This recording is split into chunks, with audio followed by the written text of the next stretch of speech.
Hello मित्रों, Shri Balaji maths academy में आपका एक बार फिर से स्वागत है, अभिनंदन है। आज हम हिंदी में आपको हमने पढ़ा दिया था वर्ण विचार, उसी से संबंधित कुछ प्रश्नों की श्रृंखला लेके आए हैं, जिसकी पीडीएफ आपको हमारे नीचे बॉक्स में मिल जाएगी। ठीक है, चलिए क्वेश्चन शुरुआत करते हैं बेटा। देखिए पहला क्वेश्चन आप लोग देखिए, पहला क्वेश्चन लिखा है इसमें, वर्णमाला में स्पर्श व्यंजनों की संख्या कितनी है? वर्णमाला में स्पर्श व्यंजनों की संख्या कितनी है? ऑप्शन आपके पास है 25, 25, 30।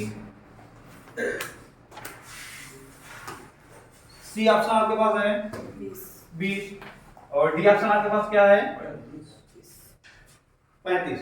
तो आप सभी जानते हैं कि आपने वर्णमाला में 5 वर्ग पढ़े हैं कि स्पर्श वर्णमाला में स्पर्श व्यंजन आपने पढ़ा है, आपने का वर्ग, चा वर्ग, ता वर्ग, ता वर्ग और पा वर्ग। तो स्पर्श व्यंजनों की संख्या कितनी हो जाएगी 25। और प्रत्येक वर्ग में कितने वर्ण होते हैं आपको हमने बताया था 5। कितने वर्ण होते हैं 5। तो आपकी संख्या कितनी हो जाएगी 25। अब दूसरा क्वेश्चन देखते हैं, स्वर ए ऐ का उच्चारण स्थान क्या है? पहला क्वेश्चन आपका ये होगा। दूसरा क्वेश्चन, ए और ए का उच्चारण स्थान क्या है? आपका ऑप्शन देख लीजिए, ऑप्शन बहुत इंपॉर्टेंट है। किसी भी प्रश्न को कंपटीशन में सॉल्व करने के लिए आपके ऑप्शन बहुत इंपॉर्टेंट होते हैं। तो आप ऑप्शन देख लीजिए क्या दिया हुआ है। पहला दिया गया है कंठोष्ठ, पहला दिया गया है कंठोष्ठ। दूसरा दिया गया है क्या दंतोष्ठ, दूसरा दिया गया है दंतोष्ठ। तीसरा दिया गया है कंठतालव्य, तीसरा दिया गया है कंठतालव्य। और चौथा दिया गया आपको है, चौथे को लिख लीजिए, चौथे को क्या दिया गया है आपको ओष्ठ। तो आप सभी लोग बताएंगे इसमें कौन सा ऑप्शन सही होगा? ए और ओ का उच्चारण स्थान ऑप्शन सी इज आपका राइट आंसर, कंठ और तालु। हमने आपको बताया था ए दत्तो कंठ तालु बताया था। चलो ठीक है, वो संस्कृत भाषा की बात होती है। चलो यहाँ देख लीजिए। अब आपका तीसरा क्वेश्चन है, तीसरा क्वेश्चन क्या है? इनमें से देवनागरी लिपि की वर्ण ध्वनि नहीं है। इसमें से देवनागरी, क्वेश्चन सुनिए आप लोग ध्यान से, बहुत अच्छा क्वेश्चन है। इसमें से देवनागरी लिपि की वर्ण ध्वनि नहीं है। तो देवनागरी लिपि की वर्ण ध्वनि कौन सी नहीं है?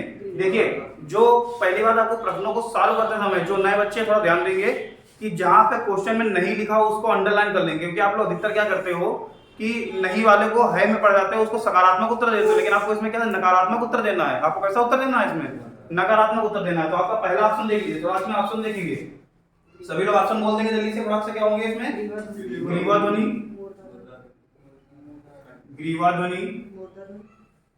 मूर्धा ध्वनि, सी हो जाएगा कंठ ध्वनि, और आपका डी ऑप्शन है दंतोष्ठ है, दंतोष्ठ। तो आप सभी जानते हैं कि इसमें पूछ रहा है देवनागरी लिपि में ध्वनि नहीं है। तो देवनागरी लिपि में जितने वर्णमाला में हमने आपको उच्चारण स्थान बताए, सारे उच्चारण स्थान कितने होते हैं हिंदी में? 11 उच्चारण स्थान होते हैं, हमने आपको बताए थे। तो उसमें कौन से नहीं होंगे बताओ? आपने मूर्धा ध्वनि पढ़ा है, मतलब ये है।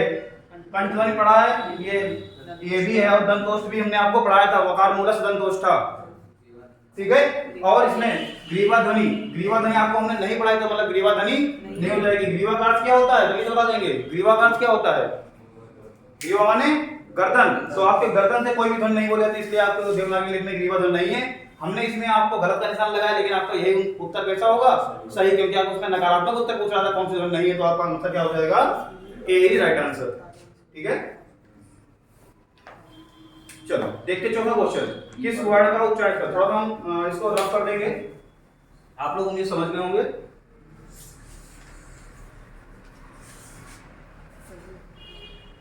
इसका चौथा क्वेश्चन देखिए, किस व्यंजन का उच्चारण स्थान तालव्य है? ऑप्शन देखिए,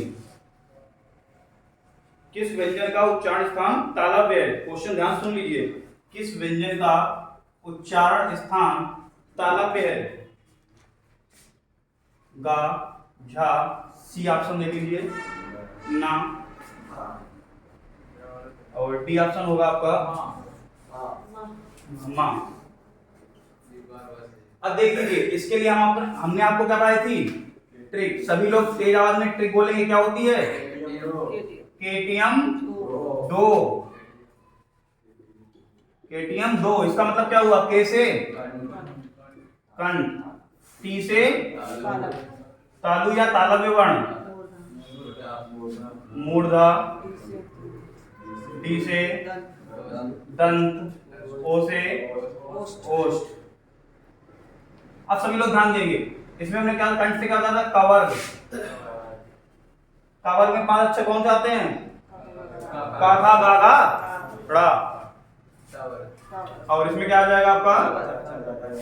चावर्ग। और ये क्या हो जाएगा आपका? बता दो से टावर्ग। फिर ये क्या आ जाएगा? टावर्ग। ये क्या आ जाएगा? पावर। मतलब पावर के सारे अक्षर ओष्ठ से, टावर के सारे अक्षर दंत से, टावर के सारे अक्षर मूर्धा से, और कावर के सारे अक्षर कंठ से, और चावर के सारे अक्षर तालु से। चलिए अब इससे क्वेश्चन ध्यान दीजिए, किस व्यंजन का उच्चारण स्थान तालव्य है? तो आप देखिए तालव्य वाला, तालव्य वाला कहाँ है? चावर। चावर का कौन सा अक्षर? ये कावर का दिया है, ये आपका नहीं होगा। ये आपका क्या है? चावर, चा, छा, जा, झा, मतलब आपका ये आंसर राइट होगा क्योंकि कावर से दिया गया है, ये मावर से। तो एक बात आप बता देंगे, इसका स्थान कहाँ हो जाएगा कावर का? जल्दी बोलिए। कंठ से सब लिखा हुआ सामने बेटा। नावर का क्या हो जाएगा? जल्दी बताओ। ता था दादा ना मतलब दंत, और मावर का क्या हो जाएगा? पापा बाबा माँ मतलब ओष्ठ। समझ में आ गया बच्चों?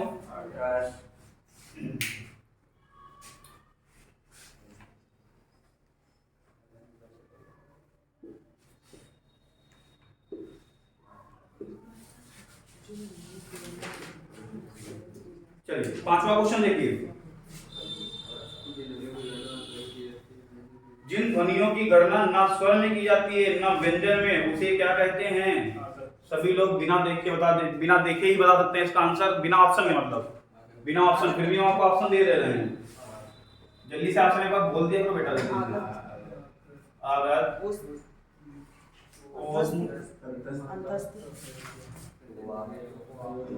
अंतस्थ,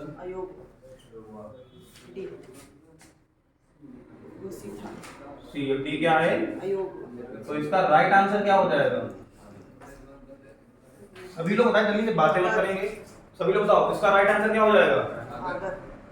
आगत हो जाएगा। आगत हमने आपको क्या बताया था? ब्रैकेट में आगत में बताया था। आगत में कौन से स्वर आते हैं? ऑफिसर आता क्या? वो स्वर में नहीं गिनते हो क्या? बताओ जल्दी से। पहले बताओ, इसमें क्वेश्चन एक बार ध्यान सुन लो। जिन ध्वनियों की गणना ना स्वर में की जाती है ना व्यंजन में की जाती है, उसे क्या कहते हैं? तो गिनती होते हैं योगा की स्वर में।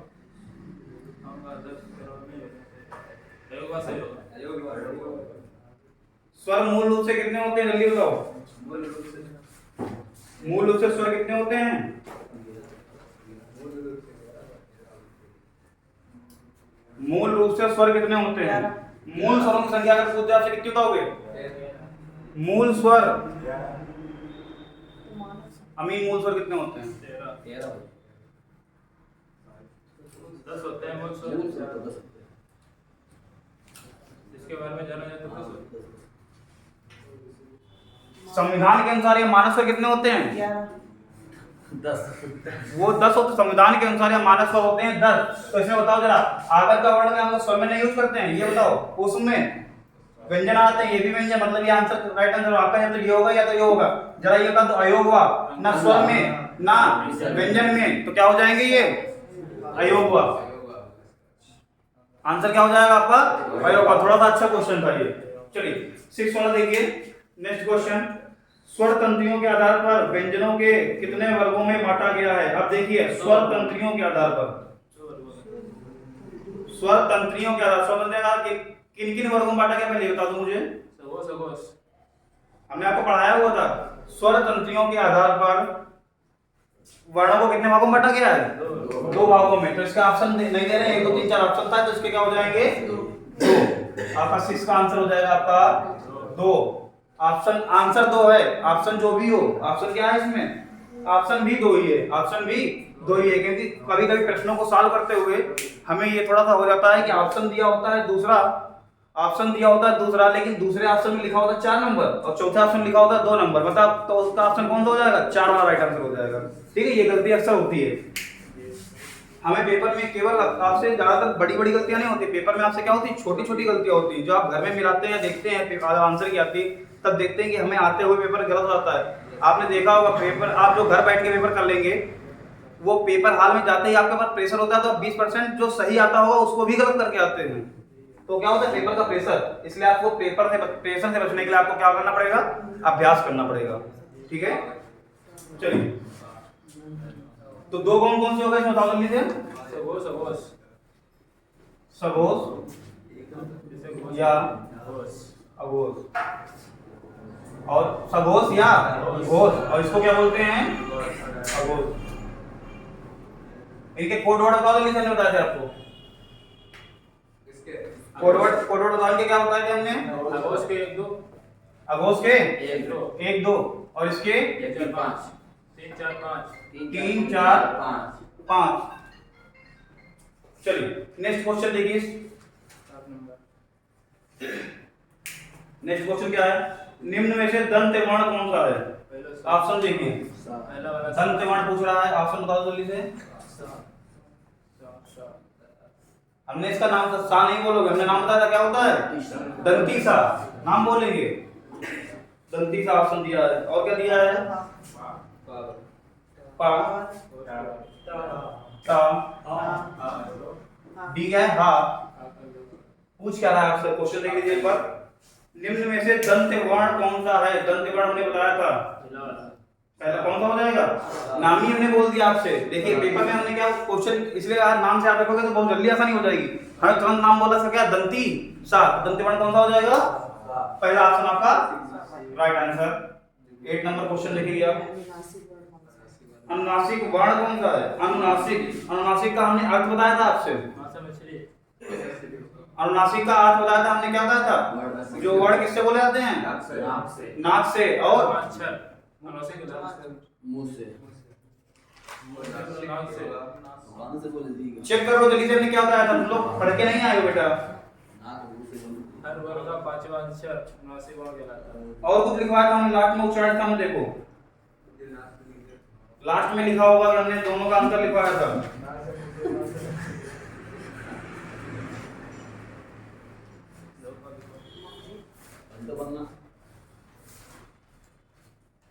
जिन अक्षरों में बोलते समय नाक पर दबाव, वायु का दबाव अधिक है, अनुनासिक कहलाता है।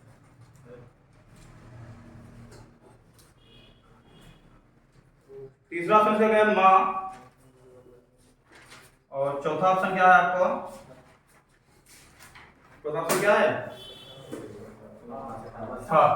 जरा बताएंगे आप, ऑप्शन आपके सामने है, look at the screen, option आपके सामने है, देखिए आप क्या हो जाएंगे, निम्न में से अनुनासिक वर्ण कौन सा है आपका, अनुनासिक वर्ण कौन सा हो जाएगा, क्योंकि हमने बताया हर वर्ग का 5वां अक्षर क्या कहलाता है, नासिक, अनुनासिक, और क्या बताया था, 5वां अक्षर। ठीक है, हमने आपको बोलना पढ़ाया था 5वां अक्षर के नियम भी, वो आप अगर चाहते हैं नियम को देखा तो आप पिछली क्लास में वीडियो जाके लेकर के देख सकते हैं। ठीक है, तो इसमें देखिए क्या हो जाएगा आपका, माँ से मछली, राइट आंसर हो जाएगा सी फॉर कैट, माँ से मछली। ठीक है, चलिए नेक्स्ट क्वेश्चन देखिए,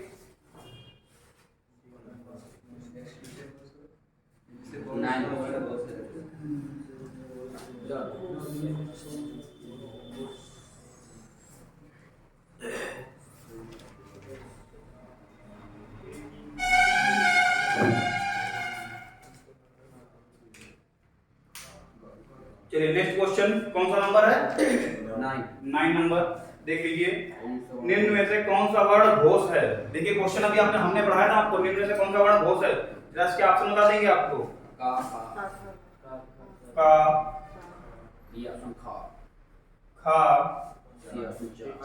सी ऑप्शन चा, और डी ऑप्शन है गा। अब देखिए थोड़ा सा हम बात क्वेश्चन का समझाते हुए व्याख्या भी करते जाएंगे कि घोष वर्ण कितने होते हैं। घोष वर्ण हमने बताया था आपको कौन से वर्ड होते हैं? हर वर्ग का। 3 4 5 जो आपकी कोड नंबर लिखवाया था उसका मतलब क्या? हर वर्ग का तीसरा, चौथा और पांचवा। हर वर्ग का तीसरा, चौथा और पांचवा अक्षर। और क्या लिखवाया था हमने? अंतस्थ प्लस हा। वेरी गुड बेटा। अंतस्थ में क्या होते हैं? ला वा, ये चारों क्या कहलाते हैं? अंतस्थ। काकल बढ़ल प्लस क्या हो जाएगा? हाँ, इसे क्या बोलते हैं? काकल्य वर्ड भी बोलते हैं। क्वेश्चन आ चुका है आपका यूपी टेट में कि काकल्य वर्ड कौन सा है, तो इसमें क्या हो जाएगा? हाँ। तो देखिए एक प्रश्न की व्याख्या से कितने क्वेश्चन तैयार हो गए आपके? बहुत सारे। ठीक है, 4 से 5 क्वेश्चन मिल जाएंगे आपको। तो इसमें बताइए कौन सा हो जाएगा? हर वर्ग का तीसरा, चौथा और पांचवा अक्षर। तो इसकी बात करते हैं। क्या है? पहला क्या आता है? का वर्ग का पहला अक्षर। तो आपका ये आंसर गलत हो जाएगा। ये का वर्ग का दूसरा अक्षर, आपका आंसर गलत हो जाएगा। ये चा वर्ग का पहला अक्षर गलत हो जाएगा। आपका राइट आंसर कौन हो गया? हाँ। अब देखिए क्वेश्चन को सॉल्व करते हुए अगर आप ऑप्शन हटाना सीख गए तो आपने समझ लिया आधी जंग जीत ली है। 50% आप क्वेश्चन सॉल्व कर लेंगे। जैसे सीटेट होता है, अगर आप 4 ऑप्शन दिए होते हैं, 2 आंसर अगर आप हटा नहीं पाएंगे, सीटेट के पेपर कभी सॉल्व नहीं कर पाएंगे। जो लोग बच्चे पेपर दिए होंगे जानते होंगे या देने वाले होंगे, पेपर उठा के देख लेना। उसमें अगर आपने 2 आंसर को हटाया नहीं तो आप कभी पेपर को सॉल्व नहीं कर पाएंगे। ठीक है, तो तरीका कौन सा हो गया आपका? ये ऑप्शन हटाने का। चलो देखिए 10वां नंबर क्वेश्चन। 10वां नंबर क्वेश्चन क्या हो जाएगा? 2 व्यंजन जब एक साथ मिलते हैं, क्वेश्चन को ध्यान से सुनना। इसके ऑप्शन ये लिख दिया होगा संभवतः, थोड़ा सा इसको हटा देते हैं। एक लोग हमें ऑप्शन बोलते जाएंगे। ये ऑप्शन क्या है इसका? संयुक्त व्यंजन। बी आपका क्या हो जाएगा? अल्प प्राण।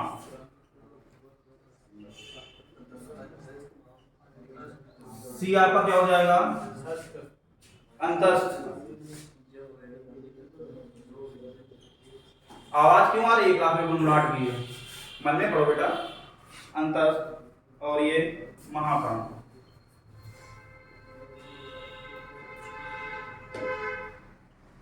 चलिए क्वेश्चन पे ध्यान दीजिए। क्या कह रहा है? जब 2 व्यंजन एक साथ मिलते हैं तो क्या कहलाते हैं? हमने पढ़ाया था आपको। क्या वो अल्पप्राण कहलाएंगे? अल्पप्राण में क्या हमेशा 2 व्यंजन मिलते हैं? जरा हमें ध्यान बताइए।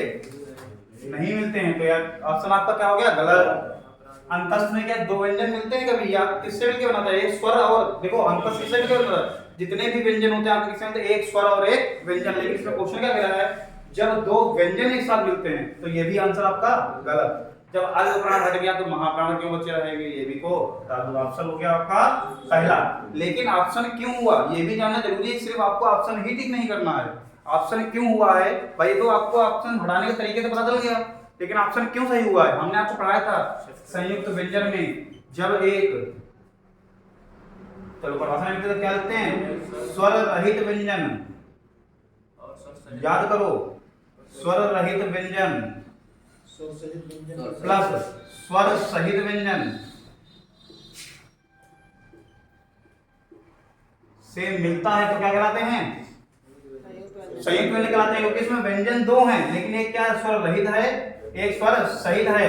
मतलब जैसे छा वाला वर्ड बनाते हैं तो क्या हो जाएगा? का प्लस सा। ये आपने अपने आप में क्या है? कंप्लीट है। ये अपने आप में आधा है। मतलब कंप्लीट क्यों है? क्योंकि इसके साथ स्वर मिला हुआ है, इसके साथ स्वर नहीं मिला हुआ। तो उम्मीद है तो सभी समझ गए होंगे। तो क्या हो जाएगा? ये संयुक्त व्यंजन। अगला क्वेश्चन।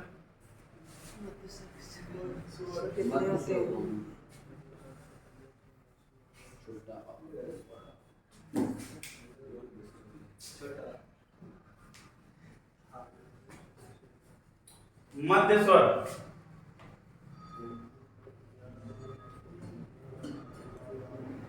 ए ऑप्शन, उ, बी ऑप्शन, ई, सी, ई। छोटा बड़ा बोलना बंद कर दो, हमने उस दिन बताया था आपको। और आ।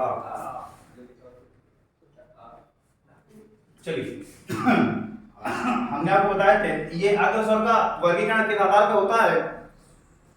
हमने आपको बताया था कि जीव के आधार पर स्वरों का वर्गीकरण, इसके आधार पर जीव के आधार पर स्वर का वर्गीकरण। जीव के आधार पर स्वर का वर्गीकरण कितने होते हैं? कौन कौन से? अग्र स्वर, मध्य स्वर, पश्च स्वर। हमने ये भी कहा था कि जब अग्र स्वर की बात करेंगे, मतलब स्वर का जब वर्गीकरण करेंगे, तो कितने स्वरों की बात करेंगे हम लोग टोटल वर्गीकरण में? वर्गीकरण में हमने मानक स्वर कितने बनाए थे? 10। तो कितने स्वरों के वर्गीकरण करेंगे? 10 स्वरों का। 10 स्वरों में बताओ अग्र स्वर कौन कौन कितने होते हैं? अग्र स्वर कितने होते हैं? 4। जरा आप बोल के भी देख लेंगे, 4 कौन कौन से? ई,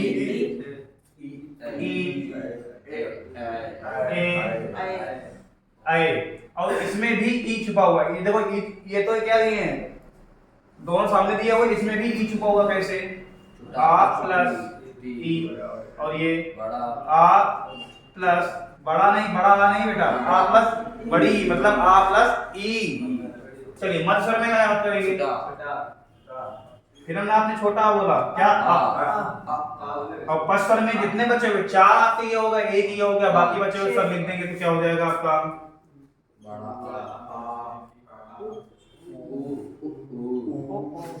आ उ ऊ ओ और ओ औ। तो आपको वर्गीकरण समझ में आ गया कि अग्र स्वर के आधार पर 4 होते हैं, ई ए और मध्य स्वर होते हैं आ, और पश्च स्वर आपके होते हैं आ उ ओ औ। समझ में आ गया? तो आपका राइट आंसर इसमें कौन सा हो जाएगा? मध्य स्वर पूछ रहा है, मध्य स्वर कौन सा हो जाएगा? Option number D is right answer. D को लॉक किया जाए? यस। चलिए नेक्स्ट।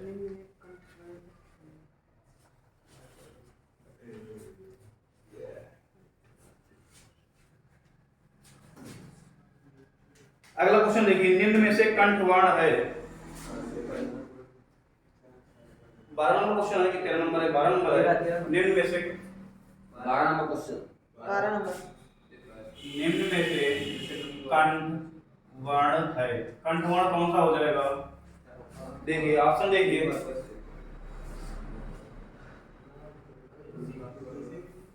ऑप्शन पे ध्यान देना है थोड़ा सा। ई या सा आ हा विसर्ग। आपको ऑप्शन में लिखा भी होगा विसर्ग। और री ए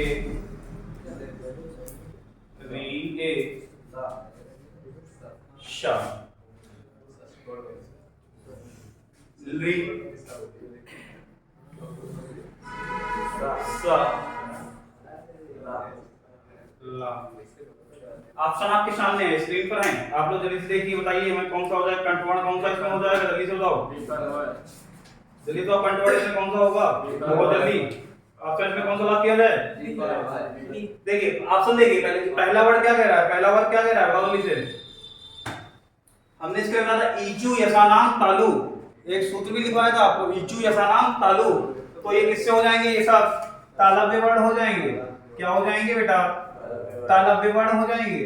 और हमने इसके लिए बताया था अकू विसर्जनीय नाम कंठा। क्या बताया था? अकू विसर्जनीय नाम कंठा। तो आपके ये वर्ड कौन से हो जाएंगे? कंठ वर्ण हो जाएंगे, जो कि आपका क्वेश्चन कह रहा है। तो ये क्या हो जाएगा आपका? B for ball is right answer. B for ball is right answer.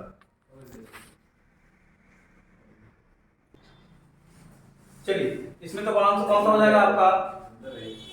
कंठ। आपका B for ball is right answer हो जाएगा। और इसको ले हमने बताया था ऋतु रसाराम।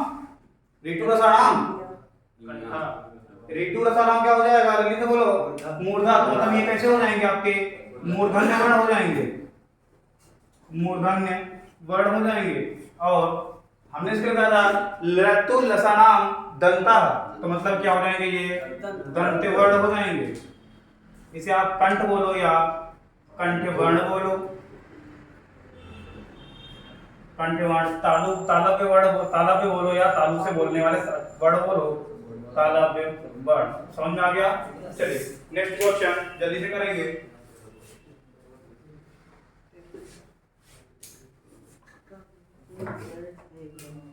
चलिए नेक्स्ट क्वेश्चन देखिए, प्रा में पूर्ण वर्ग है। देखिए बहुत सी अच्छा क्वेश्चन है। प्रा में पूर्ण वर्ण है, ऑप्शन बताइए जल्दी से। दोनों कोई नहीं। डी ऑप्शन है कोई नहीं। कोई नहीं, या इनमें से कोई नहीं। चलिए आपको तो ये समझ में आ गया, ना तो दोनों होंगे ना कोई नहीं होगा। तो आंसर ऑप्शन हटा दिए। Yes. अब आपके सामने कितने ऑप्शन है? केवल दो। तो आपको लाइफलाइन कौन सी मिली? आपने देखा होगा कौन बना करोड़पति। लाइफलाइन कौन सी? 50-50 की लाइफलाइन मिल गई है, या तो ए या तो बी। चलिए देखते हैं।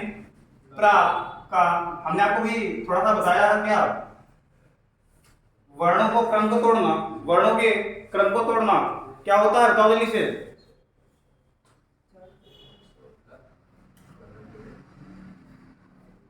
ये कौन सी राह है? रा के 3 प्रकार हमने लिखवाए थे, कौन सी राह हो जाएगी ये रडार हो जाएगी। पदेन वाली ये होती है, और रेफ वाली उड़ंतू राह जिसे बोलते हो, ये क्या हो जाएगी? पदेन वाली, ग्रह वाली। रा के 3 प्रकार आपको हमने बताए थे, तो इसके ये हो जाएंगे। और अब आप लोग बताइए थोड़ा सा जल्दी से, इसमें कौन सा राइट आंसर होगा? आप लोग सॉल्व करेंगे, जल्दी बताओ। बी को लॉक किया जाए। कैसे? आपको पता है क्या कि प्रा को लिखते समय हम इसको तोड़ते हैं पा में प्लस रा में। क्या ये सही नहीं लिखा है? सही है। इसको भी तोड़ने का एक तरीका है क्या? आपको पता होगा, पा प्लस रा प्लस आ। इसका सही ध्वनि में इसका वियोजन सही से क्या है आपका? पा प्लस रा प्लस आ। तो आपको रा के साथ स्वर दिया हुआ है। अब देखिए जिसके साथ स्वर नहीं दिया तो क्या हो जाएगा? आधा। जिसके साथ स्वर दिया है वो क्या हो जाएगा? पूरा। तो आपका इसमें क्या पूछ रहा है? पूर्ण वर्ग पूछ रहा है, तो आपका क्या हो जाएगा? Right answer.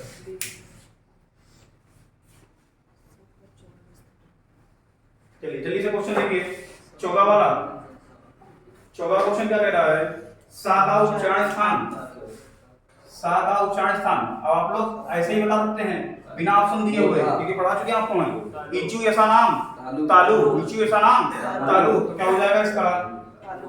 तालु।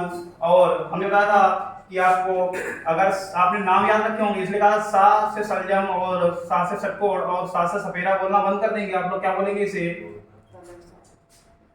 तालव्य सा।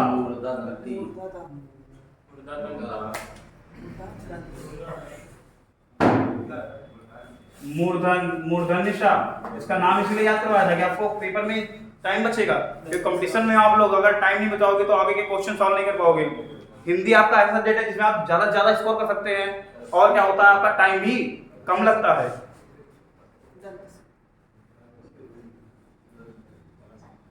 दंत सा। अच्छा ये आप लोग बता दीजिए कि हिंदी का वेटेज भी सबसे ज्यादा होता है। कितना होता है हिंदी का वेटेज इसमें? 37। यूपीपी की क्लास, यूपीपी की हिंदी का वेटेज कितना होता है? 37 नंबर की आती है। और रीजनिंग कितनी आती है? 55 नंबर की। अगर आप कायदे से ये 2 सब्जेक्ट पढ़ लो तो क्वालिफाइंग करने के लिए बहुत आसानी से मिल जाएंगे। मतलब बहुत ज्यादा स्कोर इसमें आप खींच सकते हैं। आपको हिंदी मैथ में और जीएस में इतनी ज्यादा मेहनत लगाने की जरूरत नहीं कि प्लस, क्योंकि वो क्या होते हैं मैथ का टाइम टेकिंग भी होती है, और इसमें क्या होता है हिंदी आपकी क्या होती है टाइम टेकिंग नहीं होती है, आपको नंबर दिलाने वाला सब्जेक्ट होता है। इसलिए आप हिंदी को ध्यान से पढ़ेंगे।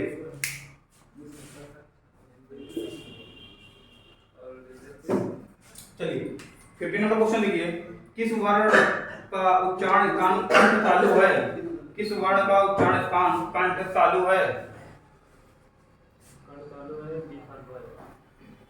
कंठ तालु है। ऑप्शन आपके पास सामने, जल्दी बताओ। ऑप्शन बोल दो। ओ ए, ओ ए, सी है, हा और छ, हा और छ। चलिए जल्दी से बता दीजिए हमें बी आपका। कि कंठ तालु का वर्ड हमने एक फार्मूला बताया था क्या? जल्दी तो फार्मूला में क्या बताया था? ए दैट तो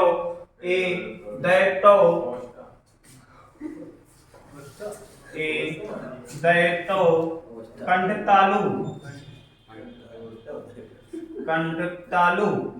ए दैट तो कंठ तालु, इसका मतलब क्या हो जाएगा? ए दैट तो बी आला। कंठ तालु, मतलब इसमें क्या आ जाएंगे कि आपके ए दैट तो का मतलब क्या होता है? ए और आई वर्ड किससे बोले जाते हैं? कंठ प्लस तालु से। तो आपका आंसर कौन सा हो जाएगा? बी वाला राइट आंसर। अब हम लोग आगे बढ़ते हैं 16 नंबर के क्वेश्चन पे।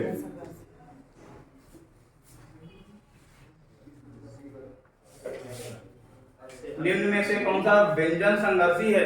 क्वेश्चन को ध्यान से सुनना। क्वेश्चन नंबर आपका है 16। 20 क्वेश्चन ही आपको कराएंगे हम। आपको क्या है?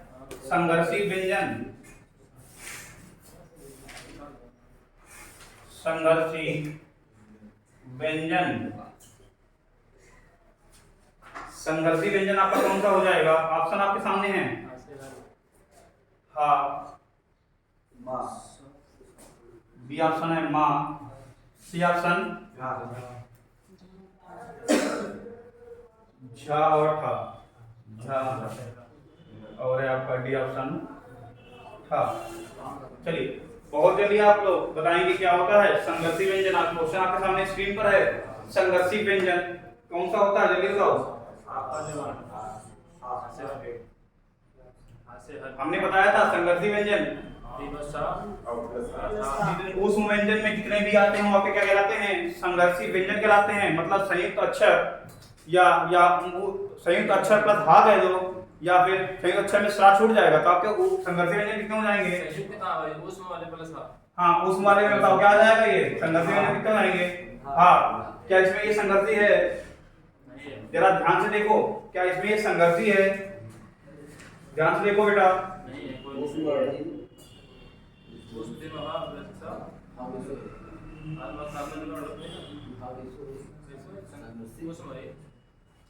जल्दी से देखिए।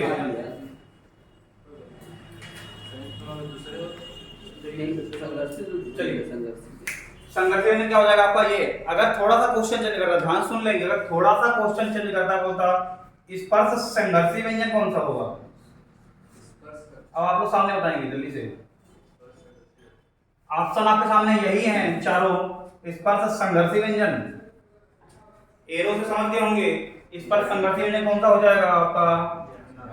झा, जो आपका संघर्षी भी हो और स्पर्शी व्यंजन भी हो। समझ में आया कि क्वेश्चन को बदलने का तरीका क्या होता है? स्पर्शी बोला तो आपका हा, स्पर्श संघर्षी बोला तो आपका झा हो जाएगा। समझ गए? 17 नंबर क्वेश्चन की बात करेंगे।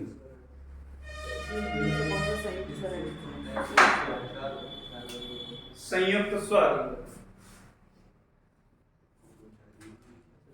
संयुक्त स्वर पहला ऑप्शन। ऑप्शन इसके बड़े बड़े हैं, जल्दी देख लीजिए। पहला ऑप्शन है ए आई री, ए आई री।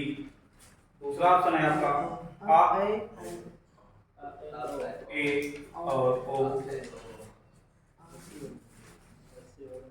सी ऑप्शन है आपका आ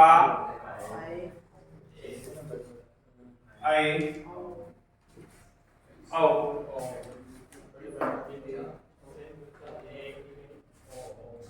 आपका डी वाला ऑप्शन है आपके ए आई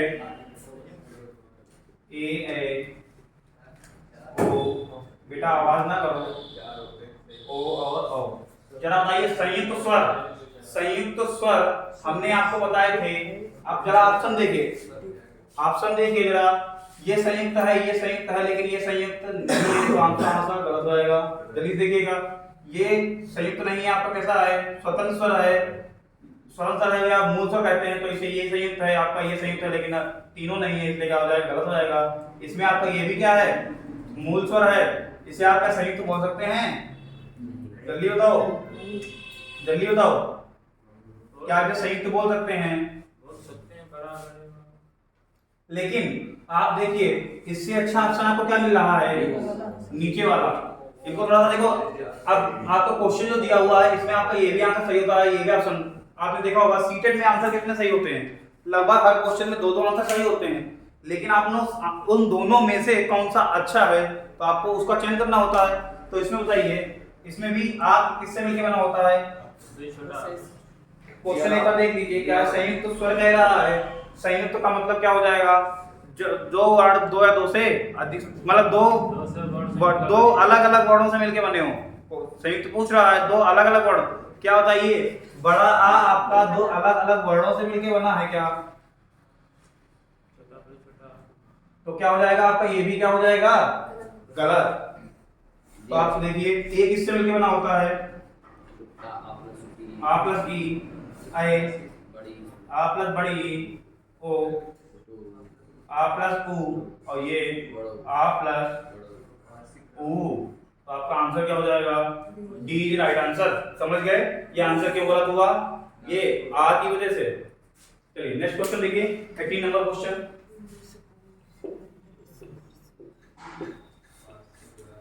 18 नंबर क्वेश्चन देखिए, दो ही क्वेश्चन और बचे आपके हैं। पार्श्विक व्यंजन, नाम से ही स्पष्ट है, आपको हमने लिखाया हुआ है पार्श्विक। ऑफलाइन वाले बच्चे जानते होंगे पार्श्विक व्यंजन।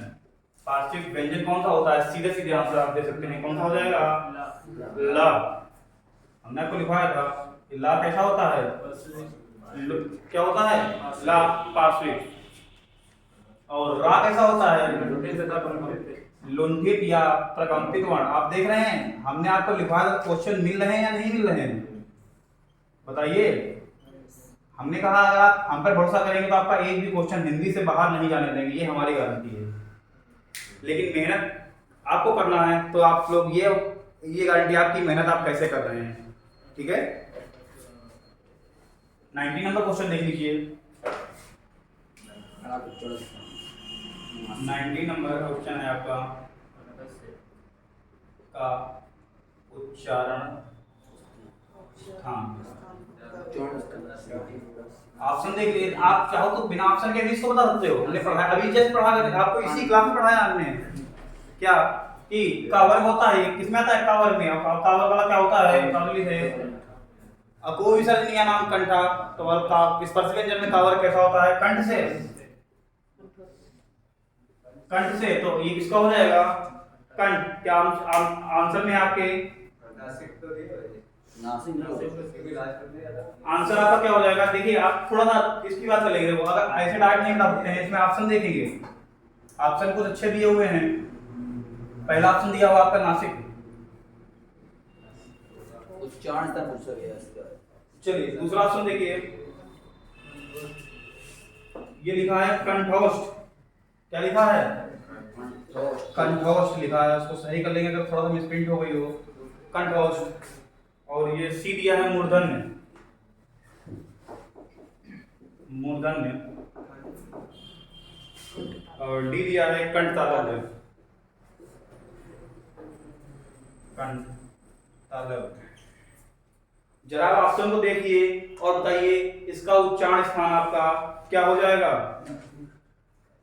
क्या ये कंठ और तालु दोनों से बोले जाते हैं? नहीं, केवल कंठ से। आपका ये गलत। क्या मूर्धा में? नहीं। क्या कंठारोष्ठ? नहीं। तो ऑप्शन के अकॉर्डिंग क्या हो गया? नासिक। हमने लिखवाया था कि आपको इसी क्लास में बताया था कि हर वर्ग का पांचवा अक्षर पंचमा अक्षर नासिक और अनुनासिक कहलाता है। तो आपका आंसर क्या हो जाएगा? नासिक वर्ण। अगर डायरेक्ट दिया था नासिक वर्ण कौन सा है, ऑप्शन दिए हो तो आप क्या बता दोगे? यही वाला। चलिए नेक्स्ट क्वेश्चन और आज का अंतिम सवाल नहीं सॉरी अंतिम क्वेश्चन, क्योंकि मैं पढ़ाते पढ़ाते आपको ये सवाल बोलने की। चलिए अब थोड़ा सा इसका क्वेश्चन देख लीजिए आप, 20 वाला अच्छा क्वेश्चन है। किन ध्वनियों को अनुस्वार कहा जाता है? ऑप्शन हम इसके बोल दे रहे हैं, लिखेंगे नहीं, काफी लंबे ऑप्शन है, आप लोग ध्यान सुनिएगा। पहला ऑप्शन है स्वर के बाद आने वाली नासिक ध्वनियां। स्वर के बाद आने वाली नासिक ध्वनियां देख लीजिए। स्वर थोड़ा जल्दी लिखेंगे। स्वर के बाद आने वाली नासिक ध्वनियां। सेकंड ऑप्शन है आपका स्वतंत्र रूप से उच्चारित ध्वनियां, स्वतंत्र रूप से उच्चारित ध्वनियां। सी ऑप्शन है स्वर के साथ आने वाली ध्वनियां, स्वर के साथ आने वाली ध्वनियां। और डी ऑप्शन आपका है व्यंजन के बाद आने वाली ध्वनियां, व्यंजन के बाद आने वाली ध्वनियां। ऐसे क्वेश्चन आपको टेट सीटेट में बहुत ज्यादा मिलने की संभावना रहती है और मिलते भी हैं, आपने देखा होगा। बताइए पहला कौन सा आंसर सही हो जाएगा, जल्दी से कौन सा हो जाएगा इसका आंसर? आपने पढ़ा होगा स्वतंत्र रूप से उच्चारित ध्वनियां तो नहीं होगा, क्योंकि अनुस्वार क्या होता है, स्वर के बाद आता है। अनुस्वार क्या होता है, स्वर के बाद। इसीलिए आपने आपको स्टार्टिंग बताया था कि जो अयोगवा होते हैं कितने होते हैं, दो, एक अनुस्वार और एक विसर्ग। ठीक है, अयोगवा होते हैं दो हिंदी में, लेकिन आपको संस्कृत में 4 हो जाएंगे। कौन कौन से हो जाएंगे बताइए? अनुस्वार, विसर्ग, जिह्वामूली और उपध्मानी हो जाएंगे। जिह्वामूली क्या होता है थोड़ा सा आप बता देते हैं कि का और खा में, जो का और खा के बीच में जब अर्ध विसर्ग जैसी कोई संकेत होता है उसे क्या कहते हैं? जिह्वामूली कहते हैं। और उपध्मानी क्या होता है? पा और फा के बीच में कोई अर्ध विसर्ग जैसी, अर्ध विसर्ग का मतलब ऐसी संकेत होता है, आपको समझना पड़ना पड़ता है। देखिए पा और फा के बीच में जब अर्ध विसर्ग जैसी कोई संरचना पाई जाती है तो उसे क्या कहते हैं? उपध्मानी। जो आपको हिंदी में नहीं पढ़ना है तो आपको हिंदी में अयोगवा पूछे तो आपसे कितने पूछेंगे? आपसे अयोगवा हिंदी में आपसे बताना है 2, लेकिन अगर यही अयोगवा संस्कृत में पूछ दे तो आपको कितने बताने हैं? 4 बताने हैं। तो इसमें बताइए क्या हो जाएगा? स्वर के बाद आने वाली नासिक ध्वनियां, स्वर के बाद आने वाली नासिक ध्वनियां। तो आज ये 20 प्रश्नों की श्रृंखला हमारी कंप्लीट हुई। तो ये आप उम्मीद है कि आपको ये श्रृंखला पसंद आई होगी। तब तक मिलते हैं अगली क्लास में। धन्यवाद।